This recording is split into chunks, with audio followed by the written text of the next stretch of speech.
morning, squad. Welcome back to MadMizzy Sports Morning Show, the number one spot for everything sports talk, sports news, sports debate in the morning. Happy Tuesday. Terrible Tuesday.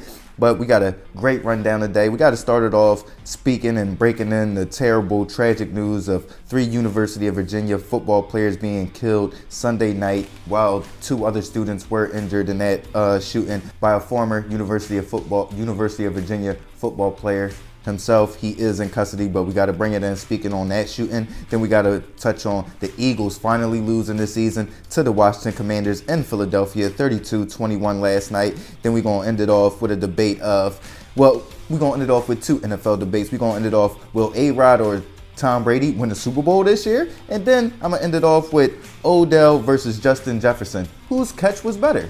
Let's get right into it, gang. So we're going to bring in episode 53, Terrible Tuesday edition, with some terrible, tragic news coming out of Virginia, with 3 University of Virginia football players being killed Sunday night by a former University of Virginia football player.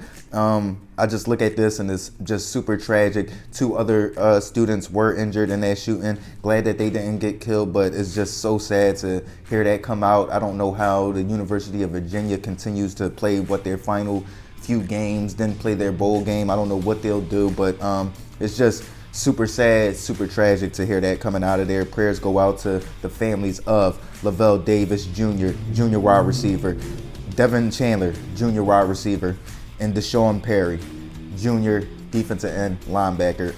Clearly, this had to been targeted. They were clearly targeted because they were all juniors. They probably were friends. They were all probably friends. So I don't even know what to say. They said they were coming back from a field trip. They were all on a bus. So it's just tragic, the gun violence that's going on across America right now, across all types of institutions and locations. You get what I'm saying? It's not just staying in the hood or at certain places where you may expect it. It's all over right now. You never know when it's going to happen, man. And just go out there, talk to people, talk to your kids, not just the people that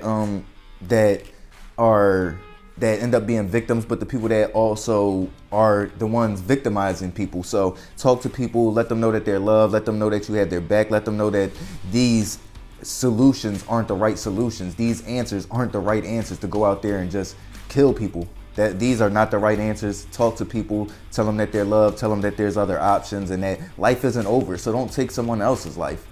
Life isn't over. His life is over. You get what I'm saying? You're in custody for killing 3 people. Your life is over. Someone should have talked to him before then to let him know how much life is still left. You're in college. You're about to have a college degree. Like, I don't know what you could be going through to think that the answer is to take 3 innocent lives. I just don't know, man.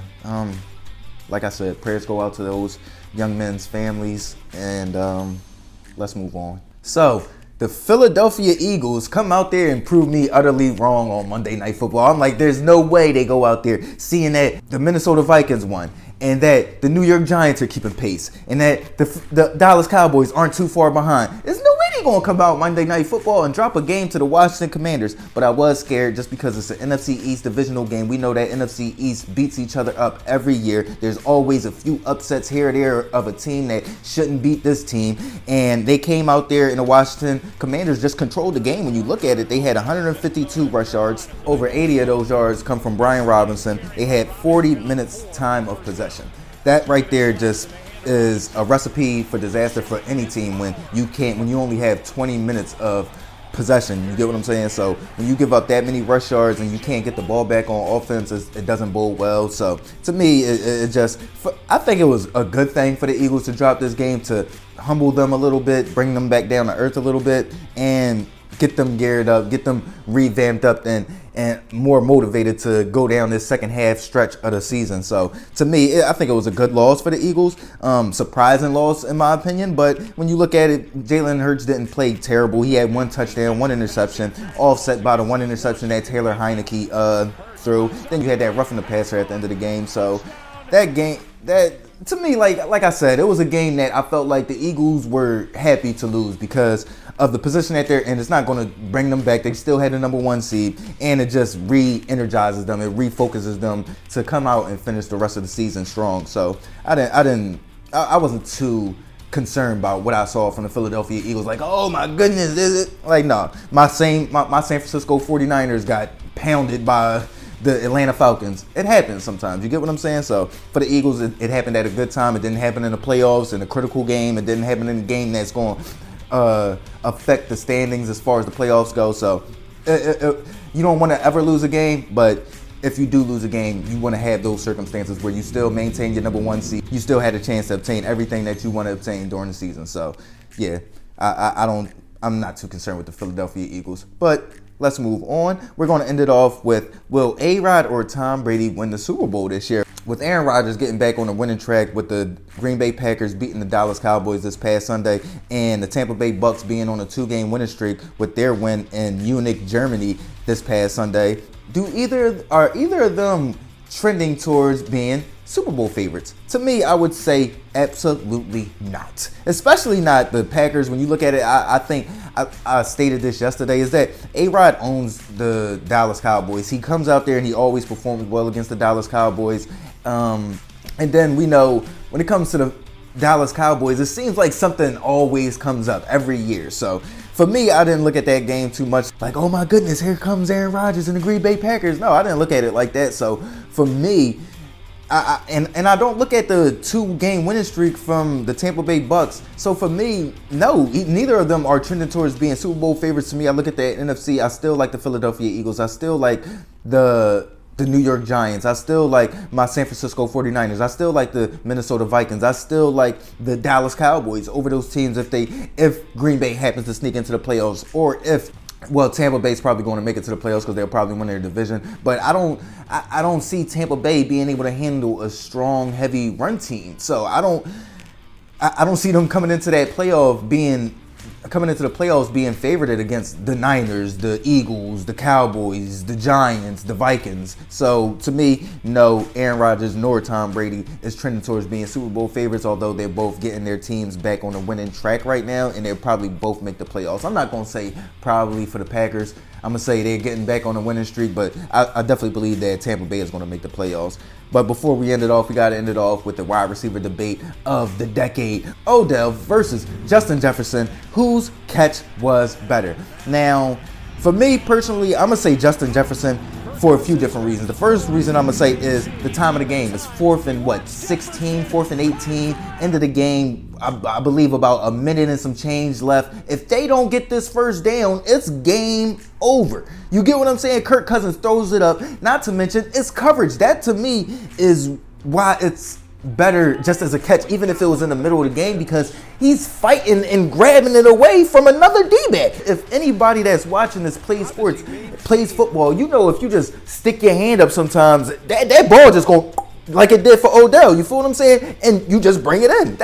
I'm not going to say it's easy, but it's not as difficult as when you got to go up there, fight it, get it down, and not allow it to hit the ground. You get what I'm saying? Because as that D-back is going for it, he knows as long as the ball hits the ground, he wins. You get what I'm saying? So Justin Jefferson has to go up, snatch it, get it from him, and then maintain the possession as it doesn't hit the ground. The degree of difficulty from Justin Jefferson on that catch was just astonishing. It was just astonishing for people to even say that Odell's looked better. You feel what I'm saying? Because he snatched it, boom, it was clear as day. And when you look at the Justin Jefferson catch, it's so fast. He just go up, boop, snap, fall, and he got it. You like, oh, dang, what happened? But when you see the replay, oh my goodness, man. That joint was like the helmet catch almost, but just all hands. You get what I'm saying? It's like, there's no way this man should catch this ball with dude draped all over him. It's no way. All hands. Give me that. And then for you to secure it and not allow it to hit the ground, come on, man. Like I said, the degree of difficulty from Justin Jefferson on that catch, I would definitely have to say, hands down, Justin Jefferson's catch was way more impressive than Odell Beckham's catch that happened, mid-first quarter, midway through the first half. You get what I'm saying? 3-3 game or 3-0 game at that time. Like, come on, man. It was a good catch. Don't get me wrong, but like I said, as a wide receiver, you know those gloves do magic. So sometimes when you just stick that puck back there, we've seen catches like that where people just stab it. Boop, bink, boop. We see that all the time.